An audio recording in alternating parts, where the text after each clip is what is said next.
Hello दोस्तों, नमस्कार। मैं प्रदीप रावत एक बार फिर से आपके सामने हाजिर हूँ। और जो हमारा जो चैप्टर चल रहा था कोडिंग डिकोडिंग, उसमें जो पहला जो हमारा टॉपिक था, उसी के अंदर जो हमारा पांचवा टॉपिक है ये एडिंग ऑफ प्लेस वैल्यू। कि इसमें हम देखेंगे किस तरीके के क्वेश्चन बनते हैं आपके जो पेपर में आते हैं। इससे भी मैं कह सकता हूँ आपको एक क्वेश्चन आपको देखने को मिलेगा। हो सकता है किसी पेपर में दो क्वेश्चन आपको देखने को मिले।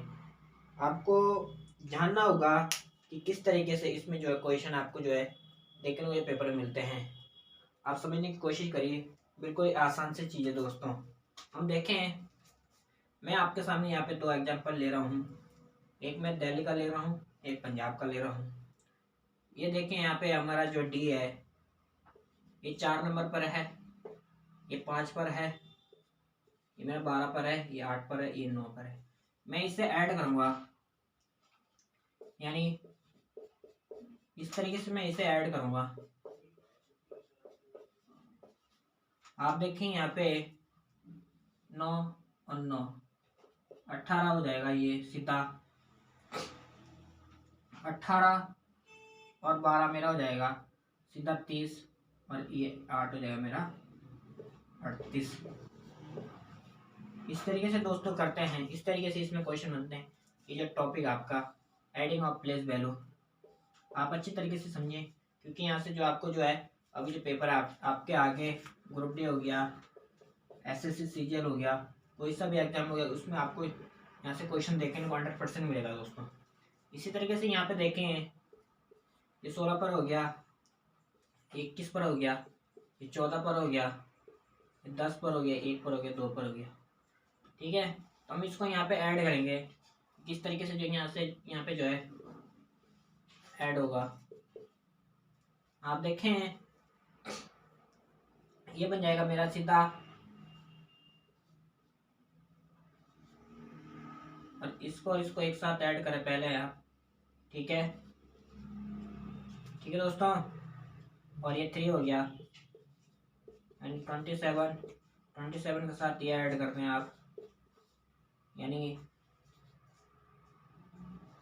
ये हो जाएगा दोस्तों सीधा। ठीक है, इसी तरीके से आप एक और एग्जांपल देखें। जैसे ये देखें,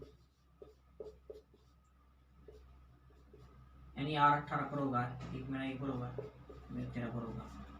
ठीक है दोस्तों, तो आप देखें सीधा यहाँ पे 18 और 13 मेरा सीधा 31 हो गया, और एक 32। इसी तरीके से आप देखें, जैसे मैं देख पा रहा हूँ,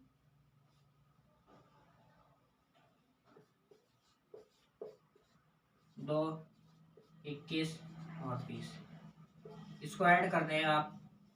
20 और 21 41, 41 के साथ 2 ऐड कर देंगे, यानी 43। इस तरीके से इसमें क्वेश्चन आपको देखने को मिलेंगे पेपर में। आपको इसमें कैसा भी क्वेश्चन आए, आपने इसी तरीके से ही करना है। ठीक है दोस्तों, अब आप समझ चुके होंगे कि किस तरीके से आपको जो है यहाँ से क्वेश्चन देखने को मिलेंगे।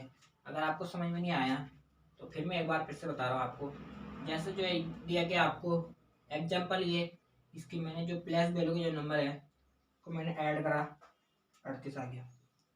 इसी तरीके से इसका जो है प्लेस वैल्यू जैसे दिया गया, पी मेरा 16 पर आता है, यू मेरा 21 पर आता है, एन 14 पर आता है, जे 10 पर आता है, ए 1 पर, बी 2 पर। इसको मैंने ऐड कर दिया, मैंने 64 आ गया। इसी तरीके से ये वाला भी है, इसी तरीके से ये भी है। इस तरीके से ही आपको जो है इस टॉपिक से देखने को क्वेश्चन मिलेंगे दोस्तों। ठीक है, इस टॉपिक में आपको ऐसे ही क्वेश्चन देखने को मिलेंगे। ठीक है, ये टॉपिक हमारा आज कंप्लीट होता है। अब इसमें दूसरा टॉपिक देखेंगे। ठीक है दोस्तों,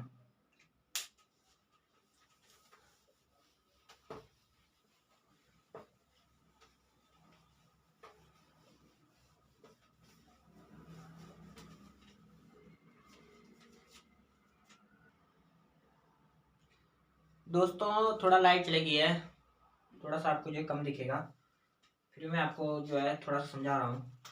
आप देखें इसमें अल्फ़ाबेट टू अल्फ़ाबेट, यानी वर्णमाला टू वर्णमाला, जो हमने जो पहला जो चैप्टर करा था वर्णमाला का, उसमें हमने कई सारे क्वेश्चन देखे थे, कई सारे जो हमने टॉपिक को जो है क्लियर किया था, समझा था किस तरीके से जो उसमें क्वेश्चन बनते हैं, किस तरीके से जो है आपको जो है मैंने कहा था कि आगे भी जो है ये इम्पोर्टेंट टॉपिक है आपका, यहाँ से क्वेश्चन आता है।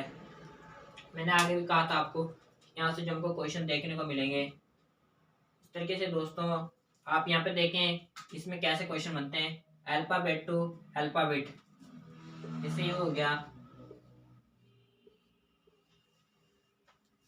इसी का मतलब होता है अल्फाबेट टू अल्फाबेट, यानी एन के सामने ई, यू के सामने पी, एम के सामने आर, डी के सामने एस, ई के सामने ए, आर के सामने वाई। अल्फाबेट टू अल्फाबेट मतलब जैसे ए टू बी यानी सी टू डी, ये होता है अल्फाबेट टू अल्फाबेट का मतलब दोस्तों, ठीक है। इसी तरीके से यहाँ पे देखें, एस के सामने एन, क्यू के सामने जी, यू के सामने पी, ए के सामने बी, आर के सामने वाई, ई के सामने ए।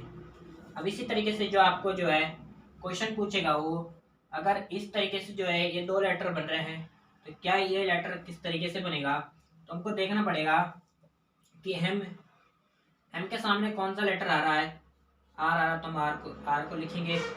ए के सामने कौन सा लेटर आ रहा है आपका, ए आ रहा तो हम ए को लिखेंगे। एम के सामने कौन सा लेटर आ रहा है, आर आ रहा है तो आर को लिखेंगे। बी के सामने कौन सा लेटर आ रहा है, एस आ रहा है तो एस को लिखेंगे। ई के सामने कौन सा लेटर आ रहा है, ए आ रहा है तो ए को लिखेंगे। आर के सामने कौन सा लेटर आ रहा है, वाई आ रहा है तो हम वाई लिखेंगे। इस तरीके से दोस्तों हम लिखेंगे। इस तरीके देखें आप, ई के सामने ए है और आर के सामने वाई है और ए के सामने ई है, ठीक है दोस्तों। इस तरीके से जो आपको जो है क्वेश्चन देखने को मिलेगा इसमें, ठीक है। इसी तरीके से जो है यहाँ पे आपको वो ऐसा भी दे सकता है क्वेश्चन में, जैसे मैंने लिखा एक्ट हैज डॉलर और 1 2 3, ऐसा भी वो दे सकता है। आपको क्या देखना पड़ेगा कि जैसे मैंने एन के सामने एग्जैक्ट दिया है, आप जो है एन के सामने आपको क्या लिखना पड़ेगा,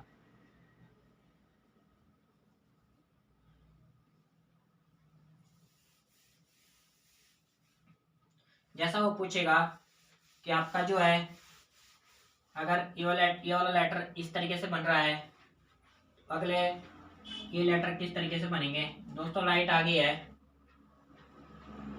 जैसे ये लेटर हो गया एन एम बी, ये लेटर किस तरीके से बनेगा, तो आप समझे एन के सामने एग्जैक्ट है तो हम एन के सामने एग्जैक्ट लिखेंगे और एम के सामने डॉलर है, डॉलर को लिखेंगे। बी के सामने मेरा 1 है तो हम 1 को लिखेंगे। ये होता है दोस्तों अल्फाबेट टू अल्फाबेट का मतलब। इस तरीके से आपको जो यहाँ से क्वेश्चन जो है मिलेंगे। हम एक और क्वेश्चन देखें, जैसे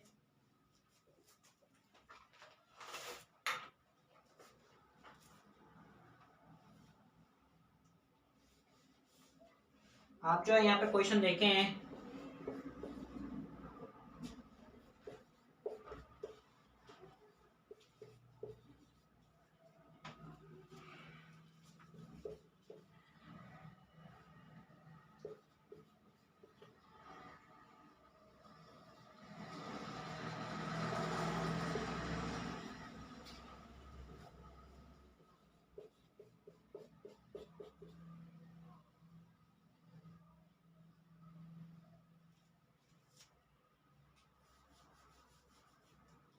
जैसे इसके सामने मेरा ये हो गया, इसके सामने ये हो गया, इसके सामने ये हो गया, इसके सामने ये हो गया, इसके सामने ये हो गया। अब आपको मैं दे दूं यहाँ पे 2-3 लेटर दे दूं, जैसे मैंने दे दिया PRGI, ऐसे ऐसे करके दे दिया। आपको देखना पड़ेगा यहाँ पे यहाँ पे मेरे P के सामने कौन सा लेटर आ रहा है, 2 आ रहा है। R के सामने कौन सा लेटर आ रहा है, ये आ रहा है। और G के सामने कौन सा लेटर आ रहा है, आई के सामने कौन सा लेटर आ रहा है। इस तरीके से दोस्तों बनेगा ये आपका। इसी का मतलब होता है अल्फाबेट टू अल्फाबेट। और अगर मैं यहाँ पे आपको ऐसा कुछ लेटर दे दूं, जैसे मैंने लिख दिया यहाँ पे N M P R 1 2, आपको यहाँ पे भी ऐसा ही लिखना पड़ेगा। P के सामने आपको M लिखना पड़ेगा, R के सामने आपको P लिखना पड़ेगा, G के सामने आपको 2 लिखना पड़ेगा, I के सामने आपको R लिखना पड़ेगा। ये होता दोस्तों अल्फाबेट टू अल्फाबेट का मतलब। इस तरीके से इसमें क्वेश्चन आपको जो है देखने को मिलते हैं इस टॉपिक में, अल्फाबेट टू अल्फाबेट। ये टॉपिक आपका इम्पोर्टेंट है, यहाँ से क्वेश्चन पेपर में आता है दोस्तों, ठीक है।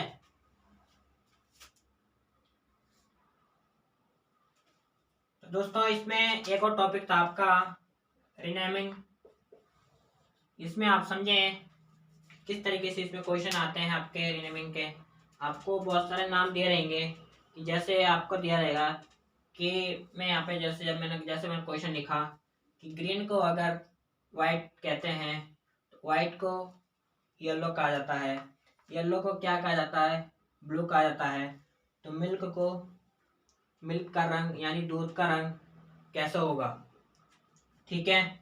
जैसे आपको दिया रहेगा यदि हरे को सफ़ेद कहा जाता है, सफ़ेद को पीला कहा जाता है, तो पीले को नीला कहा जाता है, तो दूध का रंग कैसा होगा। तो बताइए दोस्तों। तो आपको पता होगा कि मिल्क यानी दूध का रंग हमारा कैसा होता है, वाइट होता है, ठीक है। वाइट को इसमें क्या कहा गया है, येलो। आपको आंसर क्या देना पड़ेगा, येलो, ठीक है दोस्तों। आपको दिया रहेगा कि ग्रीन को वाइट कहा जाता है, वाइट को ब्लू कहा जाता है, और येलो को नहीं, वाइट को येलो कहा जाता है, येलो को ब्लू। तो मिल्क यानी दूध का रंग कैसा होगा हमारा, दूध का रंग हमें पता है कि वाइट होता है यानी सफ़ेद होता है। तो इसमें वाइट को क्या कहा गया है, येलो, यानी मिल्क का आंसर होगा येलो। ये होगा हमारा दोस्तों आंसर, ठीक है। इस तरीके से जो आपको जो इसमें क्वेश्चन जो है देखने को मिलते हैं। जैसे दोस्तों इसमें आप दूसरा क्वेश्चन देखे हैं, ये दूसरा क्वेश्चन मैंने लिखा आपके सामने, ठीक है। अगर बादल को सफ़ेद कहा जाता है, सफ़ेद कहा जाता है, और सफ़ेद को वर्षा कहा जाता है, वर्षा को ग्रीन कहा जाता है, और ग्रीन को हवा कहा जाता है, और इसी प्रकार हवा को ब्लू कहा जाता है, तो पक्षी कहाँ पर उड़ेंगे। तुम्हारे जो पक्षी है कहाँ पर उड़ेंगे, हमें पता है हमारे जो पक्षी है वो हवा में उड़ते हैं। तो हवा को यहाँ पे क्या क्या कहा गया है, यानी ब्लू। ये हमारा आंसर होगा दोस्तों, ठीक है दोस्तों। क्वेश्चन आपको ऐसा ही आपको देखने को मिलेगा। यदि बादल को सफ़ेद कहा जाता है, सफ़ेद को वर्षा कहा जाता है, वर्षा को ग्रीन कहा जाता है, और ग्रीन को हवा कहा जाता है, इसी प्रकार हवा को ब्लू कहा जाता है, तो हमारे पक्षी कहाँ पर उड़ेंगे। तो हमें पता है कि हमारे पक्षी हवा में उड़ते हैं, और हवा को यहाँ पे क्या कहा गया है, ब्लू कहा गया है, ठीक है दोस्तों। इस पे आप एक नोट लिखें, किसी का भी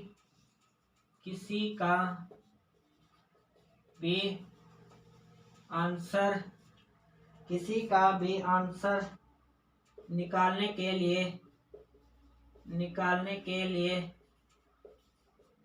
निकालने के लिए उसके द्वारा कही गई बात पर जाएंगे।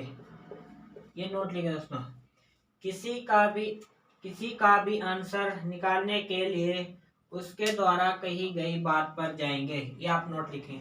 मतलब उसके द्वारा कही गई बात का मतलब यहाँ पे क्या हो गया कि अगर ये कह रहा है कि बादल को सफ़ेद कहा जाता है, सफ़ेद को वर्षा कहा जाता है, वर्षा को ग्रीन कहा जाता है, ग्रीन को हवा कहा जाता है, और हवा को ब्लू कहा जाता है। तो हमारे पक्षी कहाँ पर उड़ेंगे? हवा में। और यानी हवा को क्या कहा जाता है यहाँ पे? ब्लू। ये कह रहा, ये मेरा नोट लिखाने का आपका जो है, आपको जो है मतलब है, यहाँ पे क्या मतलब बनता है इस नोट लिखाने का। जैसा वो कहेगा हमको उसकी वही बात, उसी बात के अनुसार ही आपका आंसर जो है, आपको जो है आंसर देना होगा दोस्तों। उसी के अकॉर्डिंग आपको जो है क्वेश्चन को सॉल्व करना होगा। अगर आप अपना दिमाग लगाएंगे कि नहीं यहाँ पे ऐसा होता है, ऐसा नहीं होगा, तो आपका जो है क्वेश्चन गलत होने के 100% चांस है। अगर आप इस तरीके से करेंगे, जिस तरीके से मैंने आपको जो नोट लिखवाया है, तो आपका क्वेश्चन 100% श्योर है कि जो है सही हो सकता है दोस्तों। ठीक है,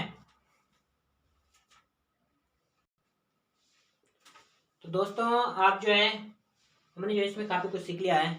तो जिस तरीके से मैंने जो आपको जो है आज जो है 2 टॉपिक जो भी मतलब बताया है, आपको जो क्लियर करवाया है, आप इसी तरीके से करें सभी क्वेश्चन को। जिस तरीके से मैंने जो आपको जो है कॉन्सेप्ट जो है बताया है, उसी तरीके से करें, आपके 100% जो क्वेश्चन सही होंगे दोस्तों। ठीक है दोस्तों, आप इस चैनल को जो है अधिक से अधिक लोगों तक शेयर करें और सब्सक्राइब करें दोस्तों, और इस चैनल से जुड़ने की कोशिश करें दोस्तों। अपने सभी दोस्तों के साथ शेयर करें इस चैनल को। ठीक है दोस्तों, धन्यवाद दोस्तों। फिर से हम एक और टॉपिक के साथ आपके सामने हाजिर होंगे। आज जो आपको जो मैंने बताया होगा, आशा करता हूँ आपको अच्छी तरीके से समझ में आया होगा। अगर आपको अच्छी तरीके से समझ में आया तो अपने दोस्तों के साथ भी शेयर करें दोस्तों इस चैनल। ठीक है दोस्तों, धन्यवाद।